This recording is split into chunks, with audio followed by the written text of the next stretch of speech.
Hello, everyone. If you like what I'm doing here, please consider subscribing, liking, and commenting. It would really help the channel out quite a bit. Thank you very much. Frontier Fighters.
Frontier Fighters, monumental incidents in the adventurous journeys westward of the American pathfinders and pioneers who led a life of almost continual hardship and peril in their quest for excitement and fortune. In recounting the enterprise and valor of those who explored and helped build the far west, we must not overlook the heroic roles that the missionaries played in this epic drama of wilderness conquest. One of the first and most noted of Northwest missionaries was Dr. Marcus Whitman, the Yankee physician and missionary who sacrificed his life to bring the Christian religion to the painted red savage of the western mountains and plains and to save the Pacific Northwest to America. 1834, Boston, Massachusetts. The Foreign Mission Board of the Presbyterian Church is publicly examining young men for service in the Northwest. And now that we've approved the application of Reverend Samuel Parker for missionary service in the Oregon country, we will discuss yours, Dr. Whitman. What are your special qualifications? Well, sir, I'm a graduate doctor of the Berkshire Medical College of Pittsfield, Massachusetts. I am an elder in the communion of our faith, the Presbyterian Church. And what other qualifications have you, Dr. Whitman? For several years, I've been preparing myself for missionary service by performing practical tasks in many lines. Hard labor, most of it. Your sponsors in Rushville, New York, your home, speak highly of you, Dr. Whitman. For which I am grateful and humble. Spoken as befits a doctor of medicine and probably a missionary to the red savages of the Northwest. Then you will approve my application? Yes, I'm sure I will. I shall recommend that you become the companion of Reverend Parker to investigate religious conditions in the Oregon country. May God's blessing follow you.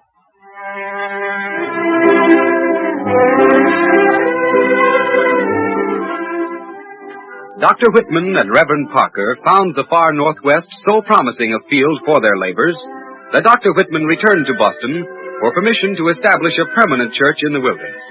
This was granted by the Presbyterians, and Dr. Whitman, now married to Narcissa Prentice of Plattsburgh, New York, began the long and arduous journey back into the Northwest.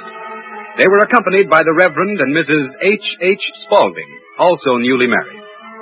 Having left his convoy, Dr. Whitman, with one light wagon, determined to be the first to cross the Rocky Mountains on wheels. July 18, 1835, the junction of Smith's Fork and the Bear River on the present Idaho-Wyoming boundary. Marcus, listen to me. You're laboring too hard. Why not leave the wagon here and carry our few belongings the rest of the way? No, Narcissa. With divine guidance and help, this wagon must be the first to reach the Oregon country. Dr. Whitman, with all due respect to your skill as a surgeon and your zeal as a missionary, you're a fool, sir. Fool or no fool, Reverend Spaulding, and with all due respect to your holy orders, this party is going to enter Oregon not afoot, but on 4 solid American-made wheels. Oh, look, Marcus. Toward that clearing in the pines yonder, on that mountain slope, straight ahead. White men, Dr. Whitman, beaver trappers, to judge by their leather costumes. Then let's hurry. Here, give me a lift, Spaulding, with this off wheel. It's lodged between these two rocks. That's fine. Well, I'd never have accomplished it alone. Hi, strangers. How are you? Welcome to the Rocky Mountains, sisters. Thank you, gentlemen. But why the jollification? Are women unusual in this neighborhood? Madam, you and the other lady are the first white women to ever cross the Rocky Mountains. Yes, and you're something the Honorable Hudson's Bay Company cannot get rid of. They may succeed in driving us out of this country, but they'll never get rid of you. Yes, sir. Old Mose is right. You two ladies have led the way into this mountain wilderness beyond which lies peace and plenitude, happiness, contentment, and prosperity.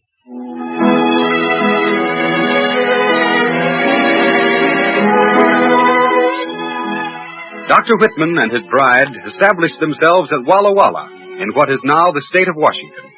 Reverend Spaulding erected a mission on the Clearwater River in what was later to become Idaho.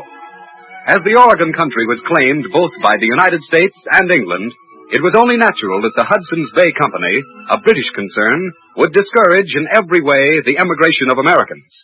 In 1842, Dr. Whitman was informed that the mission authorities had decided to suspend all activities in the Northwest.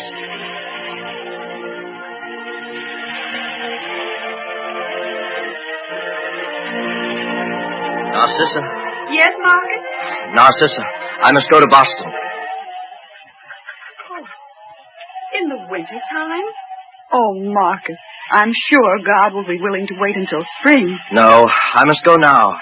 This mission cannot be suspended, and Oregon must be saved for the Union. I must see President Tyler to give him and his cabinet first-hand information of the great potential wealth of this country. What about the company? I will also tell them of the continual pressure brought against us by the Hudson's Bay Company, working for people who have no interest in America other than its exploitation for profit.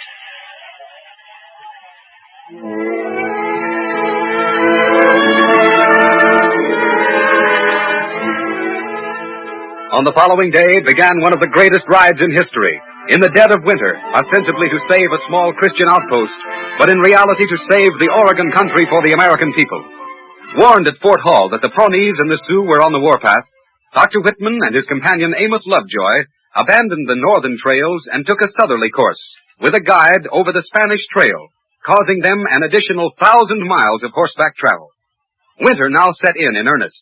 After incredible hardships, fighting the elements and savages, Whitman and Lovejoy finally reached the Rio Grande. January 13, 1843. Whitman, Lovejoy, and their guide are lost in a bleak canyon in the New Mexico mountains. Dr. Whitman! Dr. Whitman! Miguel, the guide. I can't get him to his feet. Frostbitten, probably. Here, let me help you. Oh, let me sleep. Let me sleep. I want to slumber on the white carpet. No, you can't sleep, Miguel. You can't sleep. We've got to travel. It's the only way we'll ever reach our destination. Miguel, he don't want to travel. He just want to sleep. Sleep. No, Doctor, you hurt. Please. Hurt you? I'll take off all your clothes and throw you down that cliff unless you wake up and move. Oh, no, I'm wide awake now, but my face where you slapped me, it tingled, please. That means the frost is leaving your flesh.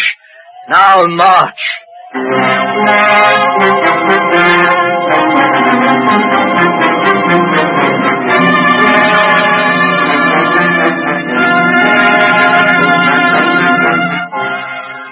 Dr. Whitman finally reached Boston, where, after considerable dissent, the Foreign Mission Board reversed its decision.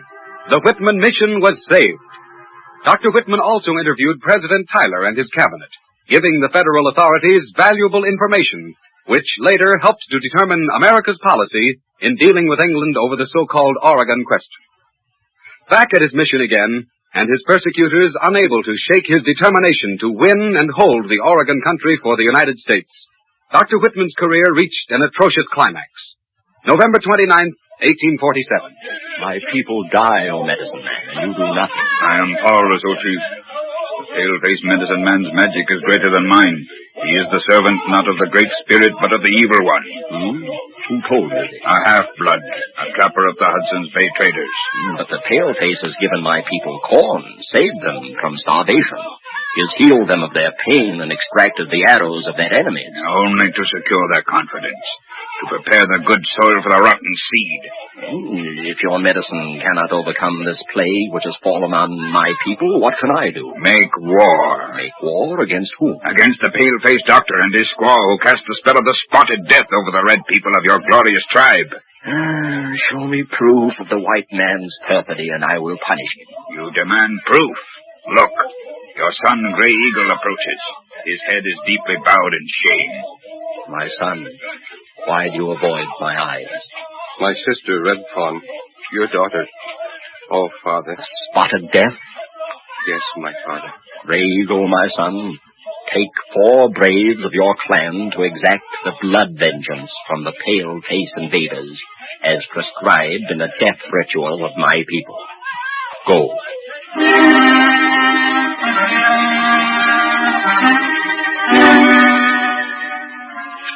You look extra tired tonight, Marcus. I'll make you some tea. Yes, Narcissa, I'm very weary. Not with work, but with worry. Oh, I declare. If the Hudson's Bay Company don't leave us be, I'll give them a piece of my mind if I have to go all the way to England to do it. Wouldn't do you any good, my dear. Only make matters worse. Very well, Marcus. I'll hold my tongue. Anyway, until they start persecuting us again. All too soon, I fear. What do you mean, Marcus? Tonight, an Indian, one of our converts, brought me distressing news. Couldn't be worse than we've been hearing for months. But it is far worse. An epidemic of measles has attacked the Indians, and we mission people are held responsible. But you worked yourself to skin and bones treating the Indians. Yes, I did my best. But who are we to question the will of God? Oh, Marcus! The window! Indians! I see them. Pray, my darling wife. Pray that God's will be done. Our Father who art in heaven. Oh, no! No, he's your friend! God's servant in this wilderness! Oh, no! Forgive them, Father. No! For they know not what they do. Forgive them.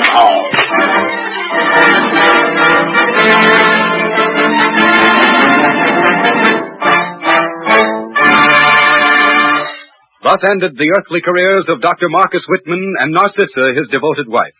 Theirs was a glorious martyrdom, but nonetheless an unnecessary, shameful, revolting martyrdom. Human sacrifices on the blood-stained altar of greed and political expediency. United by the common bond of their great love for each other, their patriotism, and their abiding faith in the Creator they both served so faithfully, they departed this life together with benedictions for their savage executioners on their trembling lips. And so we bring to a close another splendid chapter in the lives of those gallant frontier fighters who, despite natural obstacles and man's lust for power, won and welded the great Western Empire to the United States of America.